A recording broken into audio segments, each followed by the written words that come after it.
नमस्ते हिंदुस्तान, कैसे हैं आप लोग। तो जिस बात का डर था, जिस बात की फिक्र जताते हुए हमने कई बार आपसे अपनी चिंता साझा की, वो आखिरकार सच हो गया लगता है। जी हाँ, पंजाब पर एक फिल्म बनी थी, आप सभी को याद तो होगी ना वो फिल्म, कैसे भूल सकते हैं, उड़ता पंजाब, जिसमें बहुत लोगों को उड़ता पंजाब देख के हंसी भी आई थी, जिसका मतलब था दोस्तों कि नशे में डूबता उड़ता पंजाब। अब जब उड़ता पंजाब पार्ट 2 बनेगा तो उसका मतलब नशे में उड़ता पंजाब नहीं बल्कि गोलियों में उड़ता पंजाब दिखेगा। तो ये उड़ता नहीं भुनता पंजाब होगा या मरता डूबता पंजाब होगा। गोलियों से उड़ता पंजाब का टीजर भी एकदम रॉ और रियल मिल जाएगा। सुधीर सूरी के हत्याकांड से शिवसेना नेता सुधीर सूरी की हत्या दिन दहाड़े कर दी गई, जब वो पंजाब के सबसे व्यस्त स्थानों में से एक मजीठा रोड पर गोपाल मंदिर के बाहर धरने पर बैठे थे। सुधीर वहां अपने समर्थकों के साथ हिंदू देवी देवताओं की खंडित मूर्तियों के बेअदबी के खिलाफ विरोध जता रहे थे। दोस्तों, शायद इसके बारे में बहुत लोगों तक नहीं खबर पहुंची होगी, लेकिन आप इसे सुनिए, ध्यान से सुनिए, शेयर कीजिए और लाइक का बटन दबा दीजिए। पंजाब में शिवसेना के विभिन्न गुटों में से एक नेता सुधीर सूरी की जिस तरह दिन दहाड़े गोली मारकर हत्या की गई, उससे यही पता चलता है कि राज्य में वैसे तत्वों का दुस्साहस बढ़ता चला जा रहा है, जो राज्य की शांति व्यवस्था के लिए खतरा है। इस पर आश्चर्य नहीं है कि इस घटना के बाद यह कहा जा रहा है कि खालिस्तानी, फिर से मैं ये शब्द दोहरा रही हूँ, खालिस्तानी आतंक की वापसी की आहट सुनाई देने लगी है। शायद यही कारण है कि इस हत्याकांड की जांच में राष्ट्रीय जांच एजेंसी भी अब शामिल हो रही है। इस सिलसिले में जो भी नाम सामने आए हैं वे खालिस्तानी तत्वों के ही हैं। स्पष्ट है कि उन तक न केवल पहुंचना होगा बल्कि उनके दुस्साहस का भी दमन करना अब बहुत ही अनिवार्य हो गया है। इसी के साथ अब यह भी आवश्यक है कि खालिस्तानी आतंकियों के समर्थकों पर भी लगाम लगाई जाए।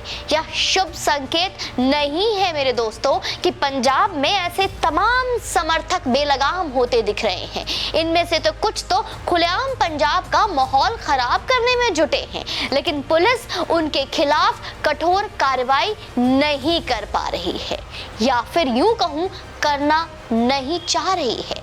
पंजाब सरकार को यह सुनिश्चित करना होगा कि उसकी पुलिस खालिस्तानी तत्वों पर प्रभावी ढंग से अंकुश लगाते हुए दिखे, क्योंकि इसमें कोई संदेह नहीं कि पिछले कुछ समय में ऐसे तत्वों की सक्रियता बढ़ी है। चिंता की बात यह है कि इन तत्वों की अपराधियों से साठगांठ भी कायम हो गई है। शायद पंजाब के कुछ लोग होंगे जो इस बात से समर्थन देंगे मेरी इस बात पे। इसकी अनदेखी नहीं की जा सकती कि कुछ माह पहले मोहाली में पंजाब पुलिस के खुफिया मुख्यालय में रॉकेट के किए गए हमले में खालिस्तानी आतंकियों का ही हाथ था। इसी तरह यह भी किसी से नहीं छुपा कि किस तरीके से गायक, जो बहुत मशहूर गायक था, सिद्धू मूसेवाला की हत्या के बाद विदेश में बैठे खालिस्तानी आतंकी पंजाब के अन्य लोगों को भी धमकियां देने में लगे हुए हैं। कई हिंदू नेताओं को भी धमकियां मिल रही है दोस्तों, और खुलेआम दिन दहाड़े ये धमकियां मिल रही है। सुधीर सूरी को भी धमकियां मिल रही थी, हालांकि उन्हें सुरक्षा प्रदान की गई थी, लेकिन इसके बाद भी उन्हें बचाया नहीं जा सका। अमृतसर में हिंदू नेता सुधीर सूरी की हत्या पूरी प्लानिंग और प्लॉटिंग के तहत की गई है। हत्या के आरोपी संदीप सिंह उर्फ सैंडी से पुलिस ने 52 पेज बरामद किए हैं। ये पंफलेट और फोटोस्टेट पेपर हैं दोस्तों। इन्हीं कागजों के उसकी तैयारी के बारे में पता चला है। अब आप इससे अंदाजा लगा सकते हैं, अमृतसर में हथियारबंद पुलिस कर्मियों की मौजूदगी में शिवसेना नेता सुधीर सूरी की शुक्रवार शाम को सरेआम गोली मारकर हत्या कर दी गई थी। आप तक ये खबर, आप तक ये न्यूज़ काफ़ी देर तक पहुंची, हमलावर संदीप सिंह ने 1 माह पहले से ही इसकी तैयारी करनी शुरू कर दी थी।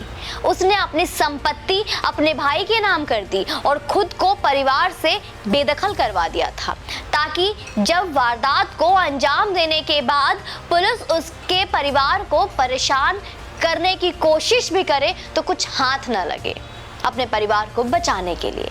कनाडा बैठे गैंगस्टर लखवीर सिंह उर्फ लंडा ने हिंदू नेता सुधीर सूरी की हत्या की जिम्मेदारी ली है खुलेआम। लंडा ने फेसबुक पर पोस्ट डालकर यह जिम्मेदारी स्वयं ली है। पाकिस्तान में बैठे आतंकी हरमिंदर सिंह उर्फ रिंदा के साथ मिलकर पंजाब में आतंकी नेटवर्क खुलेआम दिन दहाड़े ऑपरेट कर रहा है। अब ये उसने किया है या किसी और के काम पर अपनी फुटेज कमा रहा है, ये तो अब वक्त बताएगा।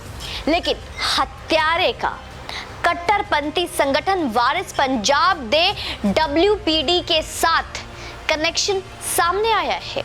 इस संगठन का नेतृत्व अब दुबई से लौटे विवादास्पद नेता अमृतपाल सिंह कर रहे हैं।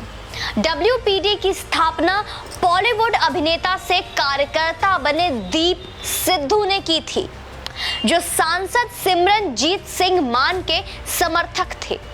मैं बहुत एक तार को जोड़ने की और एक चीजों को अच्छे से समझाने की कोशिश कर रही हूँ आपको। आप समझिए, वही किसान आंदोलन में लाल किले पर खालिस्तानी झंडा फहराने वाला दीप सिद्धू ये वही था। हत्या के आरोप में गिरफ्तार शूटर संदीप सिंह सनी कश्मीर एवेन्यू सुल्तान विंड अमृतसर WPD का सदस्य था। वो घटना स्थल के पास कपड़े की दुकान चला रहा था।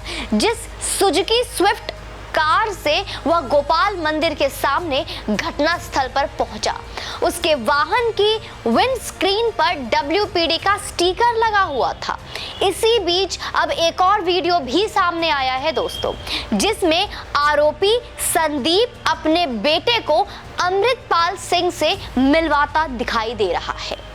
पिछले हफ्ते जालंधर स्थित एक स्थानीय टीवी के साथ एक साक्षात्कार में सुधीर सूरी ने पंजाब को 1980 के दशक के काले दिनों में वापस धकेलने के उद्देश्य से हिंदुओं और ईसाइयों के खिलाफ नफरत फैलाने के लिए बहुत ही कड़े शब्दों में अमृतलाल जी को लताड़ा था। शायद वो इंटरव्यू आप लोगों ने देखा होगा। उन्होंने सवाल उठाते हुए कहा था कि अमृतलाल और उसका पूरा गिरोह के सदस्यों को कौन फंडिंग कर रहा है, उसे दुबई से पंजाब किसने भेजा, जहां वह सिर्फ एक ट्रक ड्राइवर था। सरकार वारिस पंजाब दे के अध्यक्ष को खतरनाक हथियार क्यों मुहैया करवा रही है? आखिर क्यों पुलिस उसके खिलाफ कार्यवाही नहीं कर रही है, जबकि वह भारत की संप्रभुता को चुनौती दे रहा है? जो भारत के संप्रभुता को चुनौती दे रहा है, फिर भी सरकार पंजाब पुलिस मौन क्यों है? पंजाब पुलिस को यह समझना होगा कि सुधीर सूरी की हत्या ने उसकी क्षमता पर सवाल खड़े करने का काम कर दिया है। उसके सामने पहले से ही कई चुनौतियां हैं। इनमें से एक पंजाब में नशीले पदार्थों का बढ़ता चलन है। जिस तरीके से पंजाब में नशे का जो कारोबार हो रहा है, उसमें भी खालिस्तानी तत्वों का हाथ दिख रहा है दोस्तों, और ये हम सभी को ज्ञात है। वास्तव में पंजाब में जो भी कुछ हो रहा है वो राष्ट्रीय चिंता का विषय बनना चाहिए। पंजाब एक बहुत ही महत्वपूर्ण हिस्सा है हमारे देश का, क्योंकि पंजाब के माहौल को खराब करने में पाकिस्तान, कनाडा के साथ अन्य देशों में बैठे खालिस्तानी तत्वों की भी भूमिका साफ साफ दिख रही है। इसलिए केंद्र सरकार को भी अब सक्रिय होना होगा। आखिर केंद्र सरकार कब तक मौन रहेगी? पंजाब में जिस तरीके से अब चीजें होती जा रही हैं, बढ़ती जा रही है, पहले नशा, फिर उसके बाद कारतूस, अब खुलेआम हत्या, आखिर ये कहां तक पंजाब को लेकर डूबेगी? और आपका क्या कहना है इस पर मुझे कमेंट सेक्शन में जरूर बताइएगा। वीडियो को लाइक और शेयर जरूर करें, और वीडियो आपको पसंद आई हो तो दिए गए डिस्क्रिप्शन लिंक पर आप हमारी सहायता भी कर सकते हैं। जय हिंद, वंदे मातरम।